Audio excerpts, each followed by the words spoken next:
Hello, and welcome back to the Flourish Careers podcast. I'm Jen Smith, your host, and I'm here today with another bonus episode. Today, I wanted to share a topic that I can't stop thinking about since I experienced it, which is taking a solo vacation. There are so many valuable benefits. Hashtag nourish to flourish. I also know the all too familiar guilt that can come with it. I've been there, and if you're feeling guilty but craving a little time away on your own, then this episode is for you. So let me share a little bit of the background.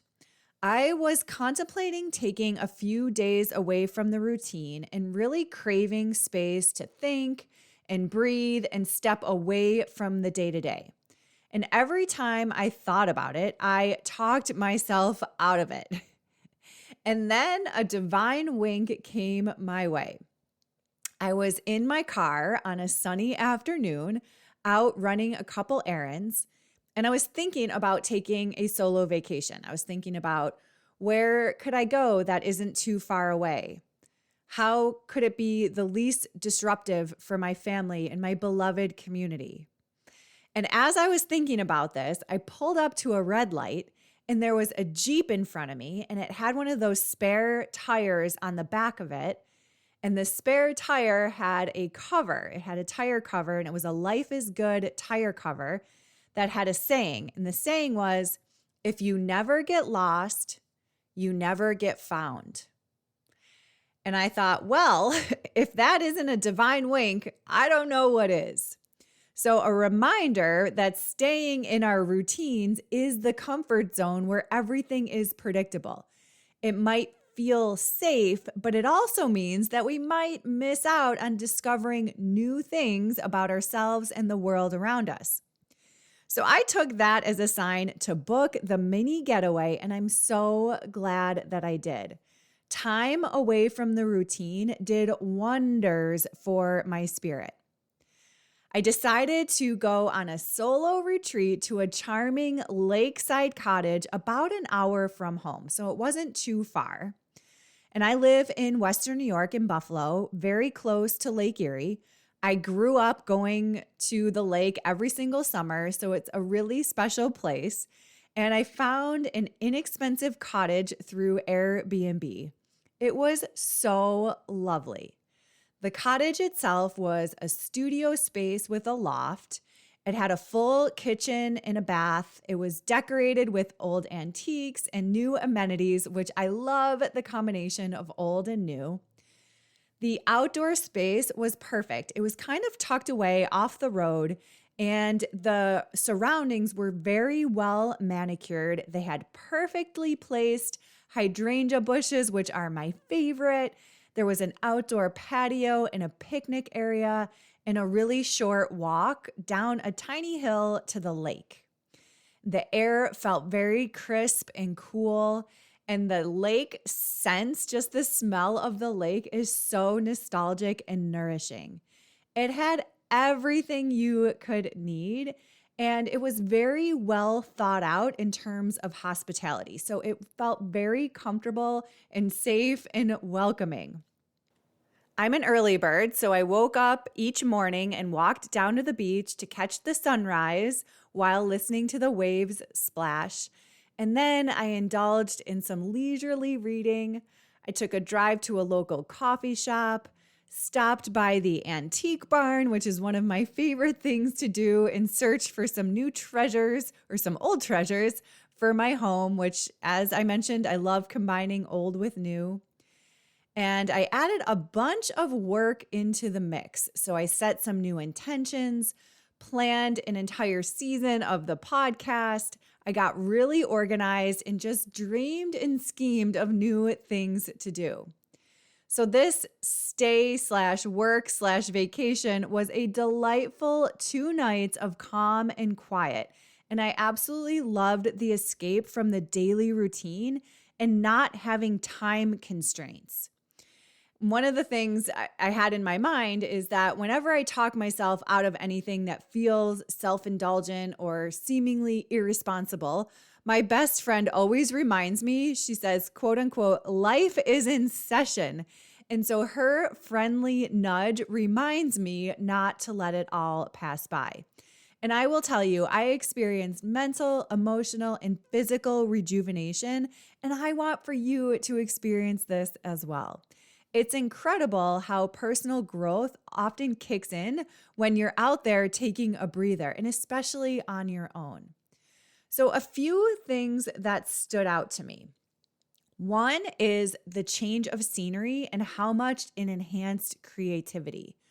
So, this new environment really boosted my mindset and all of my senses, and this fostered innovative and creative thinking and problem solving. I literally had new ideas pouring out of me, and I couldn't capture them fast enough. The break in the routine. So, stepping away from the day-to-day grind can interrupt these habitual patterns of thought and behaviors, which allows for this mental and emotional and even physical reset. So, disrupting patterns enables the brain to really fire differently and spark new ideas.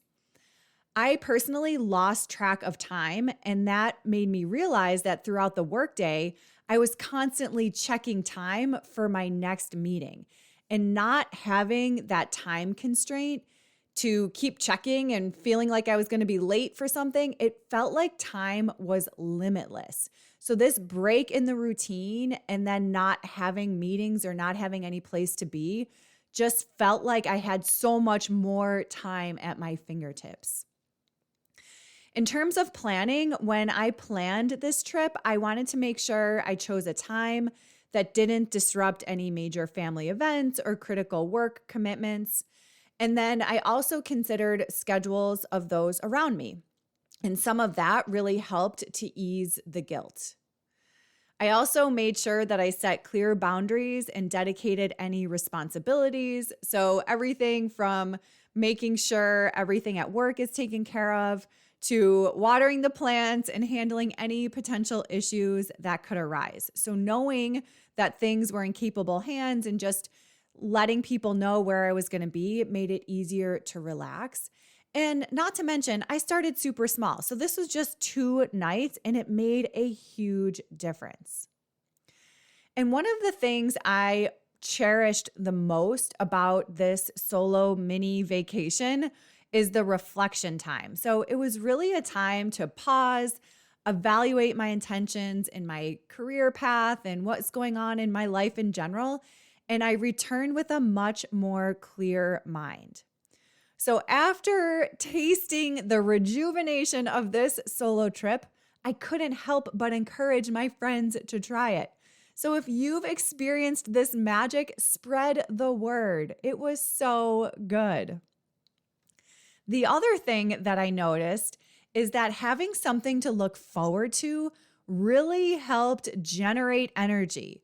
So much so, I've now incorporated planning a mini solo trip into my seasonal heart-based career planning. Within reason, of course, like this isn't anything extravagant. I just found that there's so much energy around finding a place that feels safe and comfortable and selecting dates and times and getting it on the calendar, having something to anticipate and something fun going on is a feeling that I want more of. And now I've made it part of my seasonal planning. So for me, it's really been a game changer in my overall well-being. One of my favorite memories from this last solo adventure was a book I came across called How to Live in Flip-Flops by Sandy Gindress. And I'll add that to the notes if you're interested. But it's a small gift-sized book with these adorable illustrations that talks about slowing down and enjoying the casual, cheery aspects of life. Kind of like how you feel when you put a pair of flip-flops on. But this was such a lovely reminder to slow down and take time away. And I loved this book so much that I purchased a copy. And I have it right next to my desk, and it's a reminder to soak in all that life has to offer.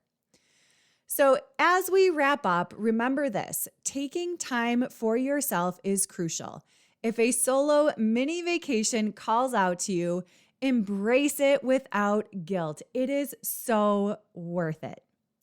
So, I hope you enjoyed this bonus episode. And as always, thank you so much for tuning in. If you have any questions, don't hesitate to reach out. I am always so excited to talk with you about anything related to career and or your well-being. So thank you so much for tuning in. I'll talk to you next week.